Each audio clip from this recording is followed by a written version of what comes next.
C'est peut-être l'un des quartiers chinois les plus vivants d'Amérique, avec à chaque coin de rue habitants et touristes.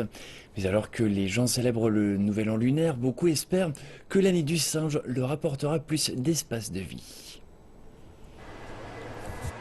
C'est le plus ancien quartier chinois d'Amérique du Nord et aussi l'un des plus denses. Le quartier chinois de San Francisco borde le très cher quartier des affaires et donc il n'y a pas véritablement de possibilité d'expansion.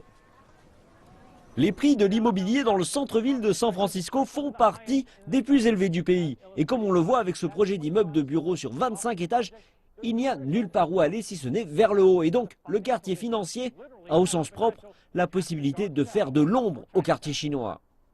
Alan Lowe a déclaré qu'il s'agissait là du résultat de 20 ans de travaux, car cet immeuble de bureau va bloquer les rayons du soleil qui n'atteindront pas Chinatown. Et le responsable des parcs, Alan Lowe, nous montre un ouvrage actuel censé faire le plein de soleil.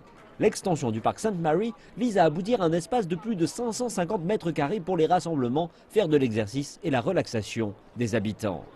Cette extension sera le premier espace ouvert créé à Chinatown en 30-40 ans. Les espaces ouverts sont très limités à Chinatown. Les habitants du quartier vivent dans des conditions d'encombrement total.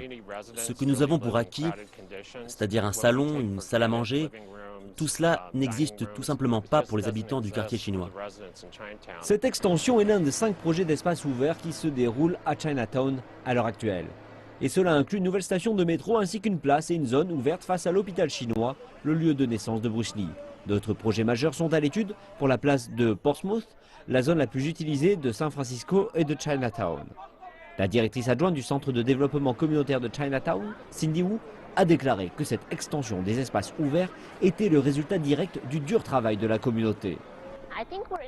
Je pense que nous nous trouvons dans le quartier doré des espaces ouverts de Chinatown. C'est vraiment car un certain nombre de choses arrivent en même temps. Pour les 20 ou 30 prochaines années, le processus a pris 10 ans. Désormais, les choses sont en construction au sol et tout sera réalisé au cours des 3 à 5 prochaines années. La transformation des célèbres artères comme celle-ci se déroule aussi cette année.